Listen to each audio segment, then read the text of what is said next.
where it is described how they committed horrific crimes by any means necessary to resist the Imperium, not limited to biological warfare, and even unspecific references to advanced mechanical intelligence, more advanced than that of the Cult Mechanicus with its Legio Cybernetica, which are basically cyborgs more than robots by deliberate design of the Mechanicus, of course to avoid the extreme fears they have of artificial intelligence. Still, even if you account for the very likely biased recording of the situations, these acts of turning a hive planet into an ashen mass grave by unleashing viral agents or using potentially abominable intelligence are not out of the realm of possibility for an isolated pocket of humanity who have nothing to lose. It's not known specifically how advanced the artificial constructs of Duranth were. It's suggested they were somewhere in between machine spirit and full AI and were not necessarily true AI, but this is completely heretical, undoubtedly. Duranth would ultimately, and depending on your perspective, perhaps tragically fail to defend itself, and so in the aftermath it would be spared nothing in the eyes of both the Imperium and the Mechanicum. Not only had they resisted, but clearly unleashed untold horrors on the forces of the Emperor's glorious new Imperium. As a consequence, Duranth would be completely stripped of its worth in both wealth and materials. It was reduced to outputting only the most basic of supplies for the Imperium and was reduced to essentially a backwater world.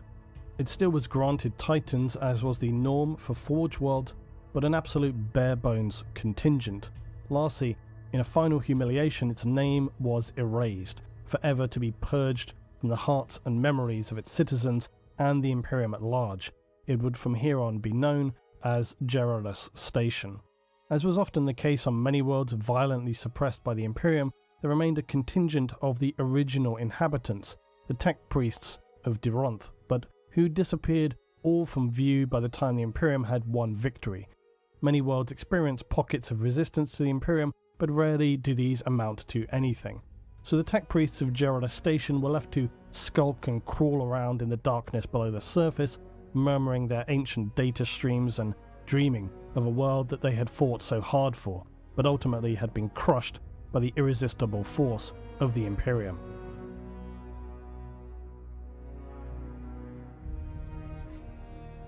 Arlieth was, in stark contrast to the previous Forge world, a very minor planet. It was certainly a low production grade Forge world, and it produced supplies mainly for agri-worlds. However, the Mechanicum were interested in Arlieth far beyond what it appeared to be at face value. The Age of Strife had different effects on regions of humanity's once great galactic federation, and some worlds drifted into a slow regression, simply forgetting what they once had known, either through brief, violent bursts of civil war which left a weakened society to survive in a very basic sense, or perhaps through invasive psychic creatures of the warp. The higher sections of society could be obliterated, leaving only the more simple peasantry style of citizenry, and still planets were often isolated then for millennia, so it could equally be just a natural shift away from technology, not entirely dissimilarly to night worlds who reverted to something of a feudal life, shunning modern tech for the most part. So Arlieth appeared very much in this light, yet further exploration showed that below its face value surface life, it secretly harboured vast complexes of ancient archaeotech, and this was very obviously of high priority and interest for the Mechanicum because a lot of it remained intact. However, this tech did not appear to be in fact of human origin. It was not of the Golden Age humans, but constructed by an entirely other, now lost civilization. Although the tech priests who existed on the planet were well aware of these lost and advanced ruins, they had not been able to unlock the secrets, and believed that if they were able to, it would imbue them with the power to converse directly with the Omnissiah. As a relatively peaceful society, Arlieth allowed itself to join the Imperium on the condition that the tech priests could continue investigating these strange ruins as had become so critical to their culture. The Imperium in return demanded a large increase in mining output, which was soon easily achieved by as much as 10 times the previous output. Arlieth would remain loyal during the heresy and was still to exist as an important world in exporting raw materials in high quantities for production, but its citizens really regarded the rebellion of Horus as more of an irritating distraction that threatened their continued investigation of its ancient tech than something that they should really concern themselves with. Their lack of enthusiasm to join the traitors was seemingly more by way of apathy than anything else, and switching sides was just more trouble than it was worth, when all they were concerned with was, after all, unlocking the secrets buried beneath their world. There are various other planets that were of relevance within the Belt of Iron, but which were not primary Forge worlds. One important planet was Findari's Spoil, near to Atar Median. It was the sole remainder of a system which showed signs of once having been occupied by multiple planets, but some power or event long ago had destroyed all the others, leaving only Findari. It was not rich in resources, but during the Cataclysm of Iron, it provided a stable warp route through the destabilizing ruin storm that was created by Lorgar. The other main location of note is the Nidrena sector, containing multiple worlds of worth. It was essentially an area with as many as 13 worlds suitable for mining operations, 3 industrial worlds were colonized, 2 fleet anchorages and a hive world. Its main importance was the vast amounts, obviously, of mineral wealth, which were then maintained by multiple primary Forge worlds. By the end of the Great Crusade, the hive world of Shiloki II was now in control of distribution of the massive wealth of materials to Forge worlds in the Belt of Iron, the treaties of which were renegotiated every 10 years within the region, and this led to many Forge worlds attempting to bribe their way to more substantial allocations of raw resources. The worlds of Graia and Atar Median, who would end up becoming aligned with the Loyalists in the heresy, had often swayed the sector through promises of extended support and technology. Unsurprisingly, a situation which did not go down especially well with the other Forge worlds, who already held bitter opinions towards these 2 Loyalist Forge worlds. The situation within the Belt of Iron was essentially at a diplomatic breaking point by the time the heresy had arrived.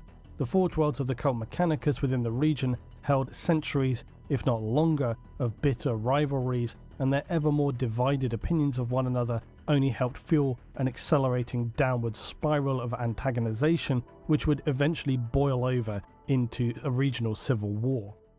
It is of course debated by Imperial scholars and historical analysts, had the heresy not occurred, the region here was already on course for a breakdown so severe it would have caused a regional conflict regardless. It was merely that the heresy presented a situation that caused tensions to boil over far more quickly than they may have done otherwise.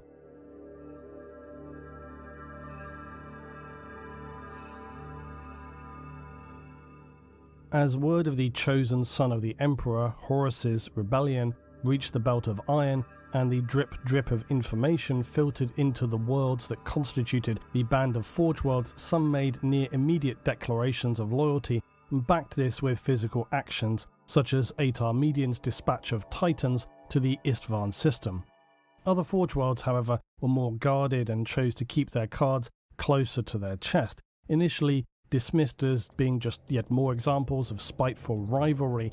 This soon was called into question when actual skirmishes began to be reported.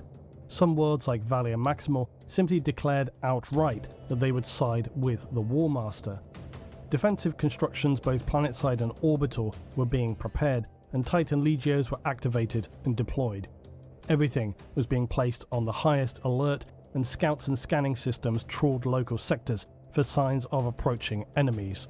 This high alert standoff continued over a period of roughly 5 years, but by the Imperial recorded year of 010 M31, communications between rival Forge worlds had effectively ceased. Sides had been chosen, and the traitors were more clearly defined. One of the first major engagements occurred at Pyro 3, when 14 Titans were destroyed and millions of civilians perished as a result. The Forge world of Atar Median noted that the arrival of the Astartes Iron Warriors via the Findari Spoil region was a moment which only filled the Loyalists with a sinking feeling of cold dread. Findari Spoil had indeed been occupied by the Iron Warriors, and worse, it was now supported by several maniples of the Legio Culisetai. These were the Legio from Calabrax that had been reinforced by Legio Mortis. This was especially problematic as despite Findari's spoil being a dead world, this was of course not the issue facing the Loyalists. Findari's spoil was a critical warp jump location, and so establishing control of the space around this system meant securing control also of the planet. The Mechanicum forces from Ahri Median split, so they were able to simultaneously engage in both orbital and ground assaults. Boarding orbital structures, they were able to quickly eradicate those on board and secured a relatively straightforward victory, but the ground assault on the planet was the far more problematic battle. Legio Arcturus Titans deployed to the surface in dangerous proximity to the traitors' defences, but this was all too common, a trait of the Firebrands, who were known for these wild and unexpected tactics. Their gamble to catch the Calibrax Titans unaware paid off, but the withering fire from the fortresses during deployment cost them 4 Titans, who were barely able to escape their landers before being crippled or simply consumed by critical plasma detonations. It was still a gamble worth having taken though, because as the Firebrand Titans were storming the fortress, laying down heavy fire and having already taken minimal damage from bursting out of their landers, circumventing the ordinary protocols, the traitor Titans were still engaging their awakening rituals, while the Loyalist fire was battering the exterior fortress.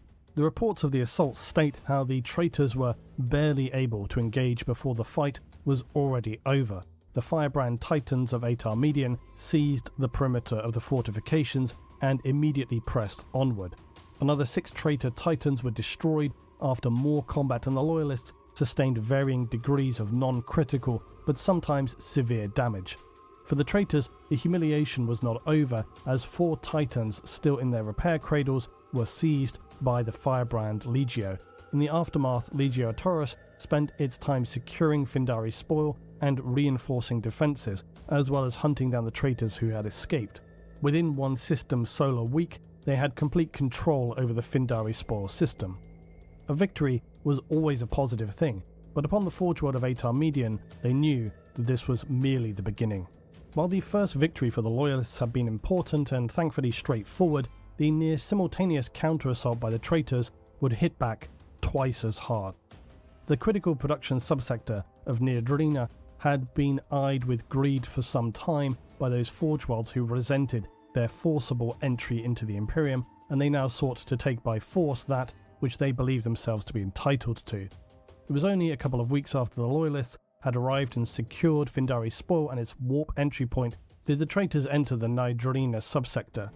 These ships were cited as being aligned with the Forge Worlds of Urdesh and Calibrax, and they smashed through perimeter defences with ease and moved to secure a primary base of operations within the region. Their timing for this was in fact perfect, as they had entered the system during the typical cycle for negotiations within the subsector. The worlds of Ahri Median and Graia had traditionally benefited most, but it was custom during this time for each Forge World only to be allowed to maintain a minimal presence within the subsector for obvious reasons, so the arrival of the traitors with scores of Titans made this system essentially ripe for the plucking. One wonders how, given the situation, this oversight had not been considered more thoroughly by the Loyalist Forge Worlds, as they were by now well aware of the dangers to them and the Imperium, so it seems a heavy mistake on behalf of the Loyalists. In fact, the Loyalists barely engaged with the enemy at all, quickly conceding they were absolutely outgunned and any attempt at defence would be futile, suicidal and a waste of materials. Instead, they regrouped and redeployed at the Shilokini system, and their aim would be to defend the subsector's capital Hive world and hope that they could hold out long enough for reinforcements to arrive.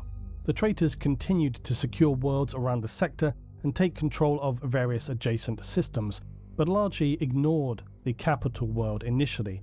When they did so, they were finally slowed and even became stuck in a difficult battle of attrition with the Loyalists. The combined fortifications of the Hive defences, coupled with the Loyalist Titan Legios, making any approach assault costly for the traitors. They would instead double down by directing materials and reinforcements from the recently secured systems of the subsector and began pouring supplies into the capital world to support the traitors' assault.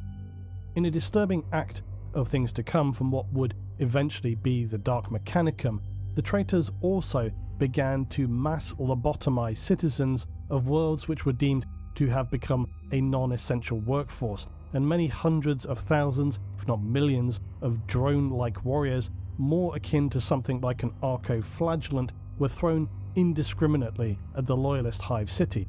There was little hope that this would have any positive effect of breaking the city, but it was carried out as a means to diminish the morale of the Loyalists, and this was undoubtedly a success. Having to slaughter many thousands of clear innocents who were little more than fodder is no act of honour or glory for the brave warriors of the Imperial Guard, PDF, or a Titan Princeps. As time wore on, the communications sent out by the Loyalist Forge Wilds were becoming ever more desperate. The first sign of relief for the Loyalist defenders came when a fleet from Atar Median entered the Yanazani system, carrying along with them 2 full maniples of Legio Venator Titans dispatched